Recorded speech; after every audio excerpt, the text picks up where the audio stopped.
J'ai souvent l'habitude de dire que le dropshipping est facile. C'est assez simple comme business model. Il suffit juste de prendre un produit chez un fournisseur en Chine, de l'expédier en Europe ou dans le monde entier, là où vous voulez vendre, en tout cas sur votre marché, et de prendre votre commission. C'est un peu un business d'intermédiaire, de facilitateur dans le commerce international. Mais le problème aujourd'hui, lorsqu'on est sur l'e-commerce dropshipping, c'est que on a nos acteurs, les acteurs qui nous aident à accomplir cette tâche, qui sont devenus extrêmement chiants, que ce soit au niveau de Facebook, PayPal ou au niveau de Stripe. Et ce qu'on observe, c'est que beaucoup de personnes abandonnent, pas parce que l'e-commerce dropshipping est compliqué. Ils vont beaucoup abandonner parce qu'ils ont été bloqués par Facebook, leur profil a été bloqué, ils vont être bloqués par PayPal, ils vont être bloqués aussi par Stripe. Et lorsque vous êtes bloqué comme ça, c'est extrêmement compliqué de s'en sortir. On rentre dans une sorte de cercle vicieux qui fait qu'à chaque fois que vous relancez quelque chose, il y a un blocage qui survient encore. On a des informations qui sont un peu contradictoires. Parfois, on vous dit que c'est votre adresse IP qui a été flaguée par Facebook qui vous bloque. Mais au même moment, vous pouvez lancer sur le même ordinateur et encore ça va marcher. Donc, ce n'est pas évident. Dans cette vidéo, je vais vous expliquer quelles sont les règles, les pratiques à mettre en place à votre niveau pour éviter d'être bloqué et tuer votre business. Et même si vous êtes bloqué, quelles sont les solutions que vous pouvez utiliser? Je vais être très franc avec vous. Il y a des solutions qui sont gratuites, il y a des solutions qui sont payantes. Mais à la fin de la journée, la plupart du temps, c'est les solutions payantes qui vont vous permettre d'avancer. L'objectif de cette vidéo, c'est d'être clair avec vous, les amis. Vous aurez des blocages. On expérimente des blocages tout le temps, que ce soit au niveau de Facebook, au niveau de PayPal ou encore au niveau de Stripe. C'est des choses qui arrivent. Avec l'expérience, on a commencé à mettre des process en place pour éviter au maximum les blocages. Et vous devez le savoir. Et j'insiste dessus, si vraiment l'e-commerce vous intéresse et que vraiment vous pensez que le dropshipping est le business model qui peut vous aider à avoir votre liberté financière, vous serez obligé à un moment donné de payer pour débloquer un certain nombre de situations. Vous devez savoir que votre rôle en tant qu'entrepreneur, c'est de trouver des solutions, que ce soit des solutions gratuites ou des solutions payantes. Sinon, vous allez abandonner, c'est tout. Voilà, donc il n'y a pas de, je ne vais pas rester là à vous faire croire des choses, à vous faire croire que c'est possible. Non, à un moment donné, vous allez devoir payer et je vais vous expliquer tout cela dans cette vidéo.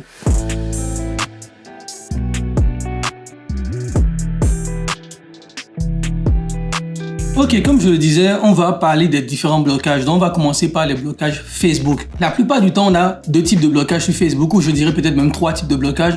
On a le blocage du profil. Votre profil personnel peut être bloqué par Facebook ou encore votre business manager ou compte publicitaire peut être bloqué. Ce que je vais vous dire, si vous êtes débutant, que vous vous lancez dans l'e-commerce dropshipping, faites les choses bien dès le départ. Mettez votre vrai nom sur votre profil Facebook. Je parle de votre nom et votre prénom. Si vous êtes un Africain, la plupart des Africains ont plusieurs prénoms. Mettez votre premier prénom comme cela se figure sur votre carte d'identité ou votre passeport et mettez votre nom de famille. C'est largement suffisant. D'accord? Si vous êtes européen, vous avez un seul prénom, c'est déjà bon. Vous mettez votre prénom et votre nom. Deuxième chose à faire, mettez une vraie photo de profil sur votre compte Facebook. Je parle de votre Facebook personnel et surtout, il y a quelque chose à éviter. Beaucoup de débutants commencent dans l'e-commerce et tout, ils se disent que bon, j'ai mon profil Facebook personnel, j'ai pas envie de l'utiliser, je vais créer un autre profil qui va être un profil de type business et je vais utiliser ce profil-là. C'est le meilleur moyen de se faire bloquer parce que il faut le savoir, lorsque vous avez un nouveau profil sur Facebook, c'est pas une règle qui est définie, mais environ 1 à 2 mois d'utilisation avant de vous autoriser vraiment à faire de la publicité. Ça veut dire quoi? Si vous créez votre profil Facebook aujourd'hui et que demain vous créez un business manager, il peut vous bannir. Pensez que c'est un spam, etc. Donc, ça c'est extrêmement important. Ayez des profils beaucoup plus vieux. Plus le profil est vieux, mieux c'est. D'accord? Donc, ne créez pas un nouveau profil. Une des choses aussi que j'avais envie de rajouter ici, c'est vraiment de sécuriser votre compte. Donc, ça veut dire quoi sécuriser votre compte? Mettez en place la double authentification, l'authentification à 2 facteurs. Donc, mettez en place l'authentification double facteur et aussi utilisez Facebook. Je sais que beaucoup de personnes se disent que Facebook, c'est plus les vieux, on n'a plus envie de l'utiliser, il n'y a plus rien d'intéressant.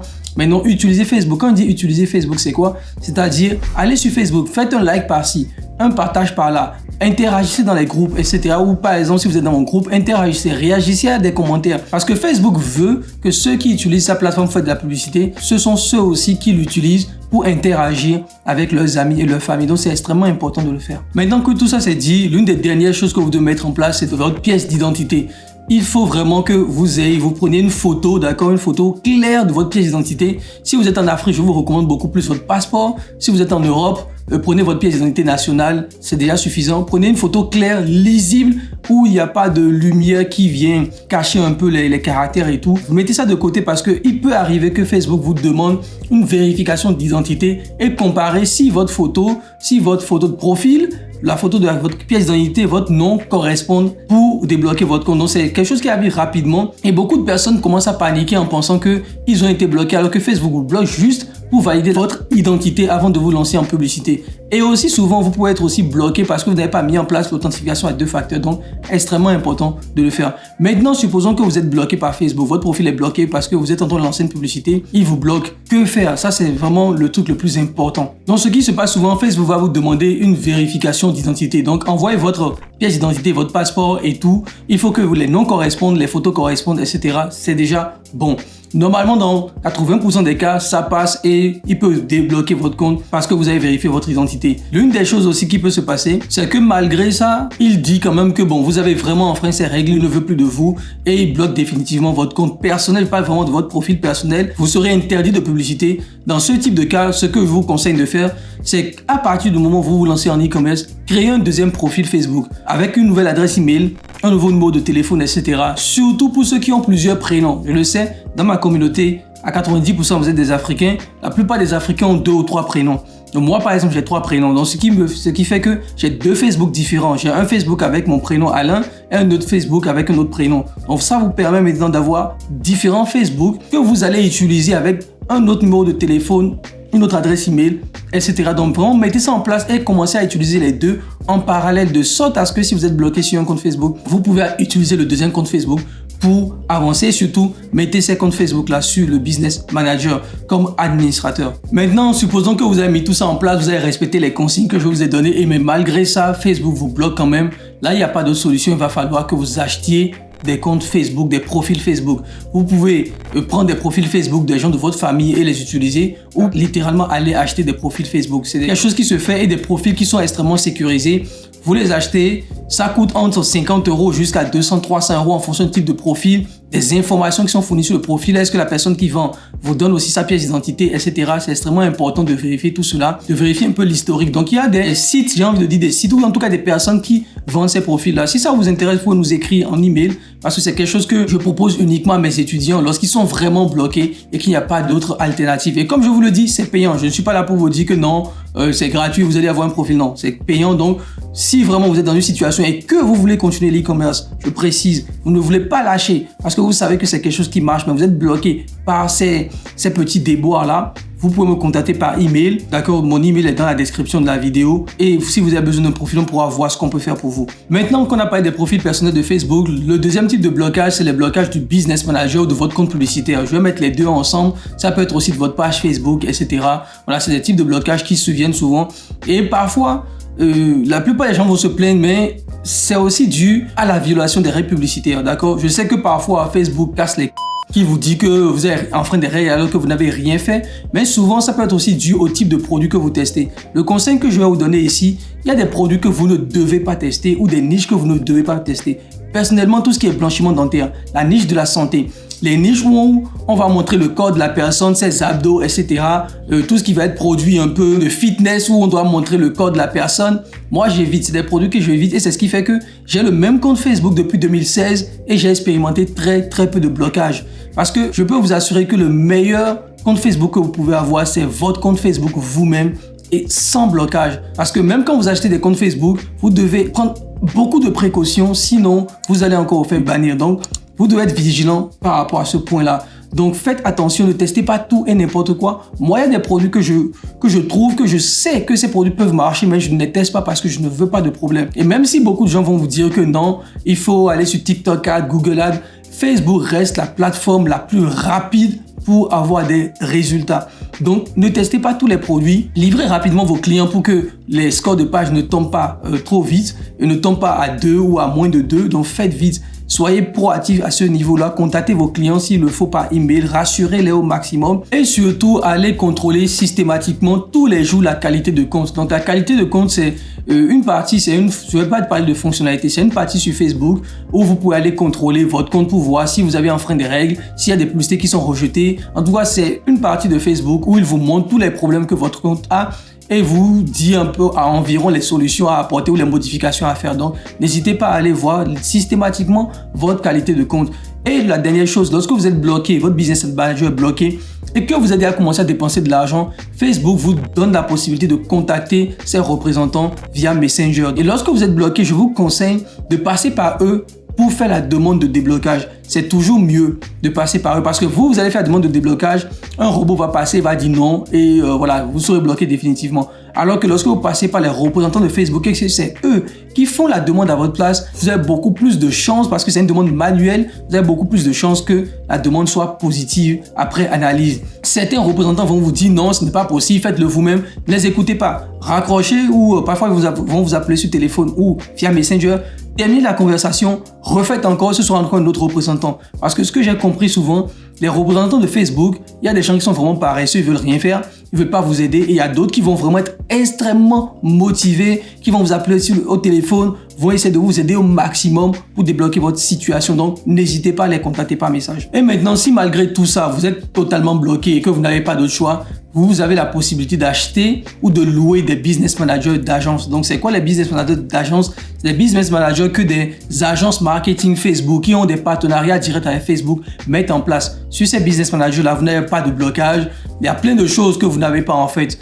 Parfois, il n'y a même pas de score de page sur ces business managers, etc. Donc, ça vous laisse vraiment le champ libre pour scaler vos produits en toute sérénité. Donc, la plupart des agences vont facturer un paiement fixe et une commission sur le budget publicitaire que vous avez mis. Si par exemple, il peut vous dire que c'est 200 € par mois ou 100 € par mois, mais si tu dépenses 1000 €, on va prendre 10% du budget publicitaire ou bien 5% du budget publicitaire. Ça dépend des différentes agences. Vous pouvez m'écrire, comme je vous le dis, si vous avez vraiment besoin de ces services-là. On vous dira combien ça coûte et comment le mettre en place. Donc, c'est des BM qui existent et qui sont assez solides. Ça vous permet de scaler tous vos produits sans vous prendre la tête avec des blocages. Donc, c'est une solution à privilégier si vraiment vous comptez ne pas abandonner et rester jusqu'au bout, ne rien lâcher jusqu'au bout. Ok, le deuxième type de blocage que vous allez expérimenter en e-commerce dropshipping, c'est PayPal. Et PayPal, souvent, comment je vais dire, c'est un peu un mal nécessaire. Beaucoup de gens vont vous dire de ne pas utiliser PayPal parce qu'effectivement, PayPal, ils sont extrêmement chiants. Depuis environ 1 ou 2 ans, ils sont extrêmement chiants. Ils peuvent bloquer votre argent pendant des durées plus ou moins déterminées, etc., etc. Mais en fonction du marché sur lequel vous voulez vendre, par exemple, si vous vendez en Allemagne, PayPal est incontournable. Les Allemands vont utiliser PayPal à au moins 80%. C'est quelque chose que vous ne pouvez pas négliger si vous voulez vendre sur le marché allemand. Et sur le marché français, on va rester à environ sur du 30%. Donc, si vous voulez utiliser PayPal, préparez tous vos documents, sincèrement vos documents d'entreprise, parce que PayPal va vous les réclamer dès les premières ventes. Ils vont réclamer aussi, est-ce que vous avez un fournisseur, d'envoyer la facture d'achat et pas mal d'informations. Donc préparez tout ça. Ce que je vais même vous conseiller, si possible, essayez au maximum de faire votre première vente via Stripe et d'envoyer toutes les informations, le tracking number et tout à votre client avant de commencer par PayPal. PayPal peut vous dire, dès la première vente, de fournir des justificatifs, alors que vous, la première vente est passée par PayPal et vous n'avez pas ces justificatifs-là. Parce que vous dites, mais la vente est passée par PayPal. Donc vous le voyez, mais pourquoi vous nous demandez encore de justifier? Alors que vous pouvez passer par Stripe, envoyer les informations à votre client, son tracking number et tout. Et quand le client reçoit votre colis, vous avez des preuves que le client a reçu son produit. Et du coup, à partir de ce moment-là, vous pouvez, lorsque vous prenez maintenant Stripe, vous passez par PayPal plutôt. Lorsqu'il vous demande des informations sur votre client, vous pouvez leur montrer des tracking numbers qui ont été envoyés, que le client a reçu son produit, etc. Donc, ça vous permet un peu de décaler les choses, mais c'est un mal pour un bien. Essayez de faire cette méthode-là. Et surtout, les numéros de suivi, envoyez-les systématiquement. Si vous utilisez AliExpress en passant par Deezer pour envoyer vos numéros de suivi, c'est assez facile de le faire. Deezer l'envoie automatiquement. Ils ont une fonctionnalité pour ça. Mais si vous passez par exemple, CJ Dropshipping ou d'autres agents privés pour envoyer vos colis, vous serez obligé d'installer une application. Par exemple, il y a SyncTrack, j'en avais parlé dans une ancienne vidéo. C'est une application pour le moment, n'est pas très cher. Je pense que c'est gratuit jusqu'à 30 ventes par mois, un truc comme ça. Et après, ça passe à 6 €. Donc, ça envoie les tracking numbers à PayPal et aussi à Stripe. Donc, n'hésitez pas à installer cette application sur votre boutique. Maintenant, si vraiment vous êtes bloqué par PayPal, il n'y a pas d'autre solution, etc., contactez-moi. Si vraiment vous voulez rester dans le dropshipping, j'insiste encore dessus parce que l'idée, c'est de vous dire ici que c'est des problèmes que vous allez rencontrer et la solution, parfois, c'est des solutions où on est obligé de passer par d'autres acteurs pour vous aider à débloquer vos comptes ou à récupérer vos sous, ou en tout cas à avoir d'autres comptes PayPal vérifiés en passant par d'autres entreprises. Donc c'est quelque chose qui est faisable aujourd'hui. Si vous le voulez, vous me contactez par email. On essaiera de voir comment on peut vous aider dans ce sens. Mais sachez que c'est payant, c'est pas gratuit. Le dernier, c'est Stripe. Le Stripe, c'est vraiment le chef bandit, d'accord, dans cette aventure dropshipping. Donc Stripe aussi, il peut arriver que lorsque vous commencez votre e-commerce, ils viennent vous bloquer et vous demander des photos de votre stock. Est-ce que pour voir si vraiment vous avez du stock ou si c'est dropshipping? Parce qu'il faut le savoir, Stripe est clair dans ses conditions d'utilisation. Ils n'achètent pas le dropshipping. Ils sont clairs, c'est écrit noir sur blanc. Il n'y a pas d'ambiguïté dessus. Maintenant, nous, on a besoin de Stripe parce que c'est très facile. Ça fait partie des processeurs qui ne sont pas très chers. Et sincèrement, il est adapté à Shopify. Il est bien intégré à Shopify, etc. Donc, du coup, comment on doit faire lorsqu'on est bloqué? Première chose, essayez d'avoir une boutique propre avec toutes les informations sur vous. Informations d'entreprise. Tout doit être nickel sur votre boutique. Et surtout, un point à ne pas négliger.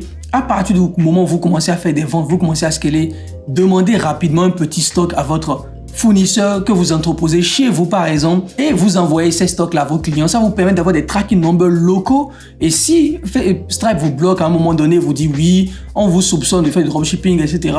Vous pouvez leur envoyer des preuves en disant non, on a du stock localement, on envoie les produits nous-mêmes, etc., etc. Donc c'est quelque chose à mettre en place très rapidement. Maintenant, supposons que vraiment Stripe dit non, on ne peut pas travailler avec vous. Quelles sont les alternatives? Aujourd'hui, en 2023, il y a beaucoup d'alternatives à Stripe, d'accord? Je ne vais pas vous parler de Molly, ils sont aussi chiants que Stripe, d'accord? Même si aujourd'hui, il y a des agences qui vous permettent de sous-louer des comptes Molly et vous permettent de faire de recevoir vos paiements rapidement en quelques jours. Donc, si ça vous intéresse, vous pouvez me contacter par rapport à ça. Mais l'alternative que moi j'aime le plus, si vous êtes en France, c'est de passer par Revolut Business. Revolut Business vous permet très rapidement d'intégrer le paiement avec Shopify et d'encaisser vos sous. Et encore, ils sont pas chers du tout, c'est 1%. Vraiment, et vous avez votre sous en 12 heures et 24 heures. Donc, je vous conseille Revolut. Vous avez aussi maintenant Shopify Payment si vous êtes sur le marché français. Shopify Payment est disponible maintenant sur le marché. Du coup, vous pouvez l'utiliser comme alternative à Stripe pour recevoir vos paiements. La dernière alternative pour ceux qui sont en offshore, par exemple, c'est d'utiliser Payment Cloud. Si vous avez une entreprise offshore aux États-Unis, vous avez Payment Cloud qui accepte les dropshippers. Dans leurs conditions d'utilisation, ils le disent. Donc, vous pouvez passer par Payment Cloud pour faire valider vos paiements directement. Tout ça, je vous mettrai les liens pour que vous puissiez voir ces sites-là et voir si ça correspond à vos besoins. Et la dernière chose, si vous êtes en entreprise offshore, vous êtes en Afrique, vous avez une entreprise offshore et vous avez été bloqué par Stripe, nous pouvons aussi vous aider sur le volet Shopify Payment. Comment valider Shopify Payment, d'accord, et encaisser vos sous, même si vous avez une entreprise offshore. Donc, voici un peu les alternatives. Vous pouvez passer par WooCommerce si vraiment vous n'avez pas d'autre choix. Vous pouvez aller voir WooCommerce. Il y a WooCommerce Payment aussi qui passe derrière par Stripe, un peu comme Shopify Payment, pour vous permettre d'encaisser vos sous. Donc, voici les alternatives que vous avez lorsque vous avez des blocages sur Facebook, sur PayPal et sur Stripe. Merci beaucoup si vous êtes venu jusqu'à la fin de cette vidéo. L'objectif de cette vidéo, c'est de vous présenter les réalités. Le business du e-commerce, dropshipping, un business qui est extrêmement rentable. Ça vous permet de changer votre vie rapidement. Mais il y a des problèmes aussi qu'on rencontre. Et je le répète encore, votre rôle en tant qu'entrepreneur, si vraiment c'est ça que vous voulez faire, c'est de trouver des solutions. Les solutions, je vous ai apporté les solutions. C'est même des choses que j'enseigne à mes étudiants en coaching payant. Et là, je vous le dis un peu, d'accord, gratuitement sur YouTube. Quelles sont les alternatives que vous pouvez mettre en place justement pour remédier à tout cela.